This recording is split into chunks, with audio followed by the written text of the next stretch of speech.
हामीले दुःख गरिएन भने हाम्रो छोराछोरीले सुख पाउँदैन क्या। हामी एक समान छौँ, म बराबर तपाईँ, तपाईँ बराबर म, तपाईँ बराबर हरेक मान्छे हो यहाँ। ल कुरा बुझ्नुभयो नि। कोही कसैले म चाहिँ नेता हुँ, म चाहिँ यस्तो हो भन्ने खालको व्यवहार देखाउनु हुँदैन। कोही कसैले म चाहिँ यस्तो हो उस्तो हो भनेर भन्नु हुँदैन। सबै मान्छे बराबर हो, सबै मान्छे बराबर हो। 3 घण्टा भाषण गर्ने मान्छे चाहिँ जान्ने रहेछ, बोल्न नसक्ने मान्छे चाहिँ नजान्ने रहेछ भनेर मूल्याङ्कन गर्दैन श्रम संस्कृति।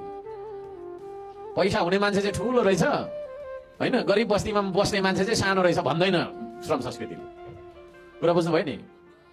श्रम संस्कृतिले के भन्छ, सबै मान्छे बराबर हो।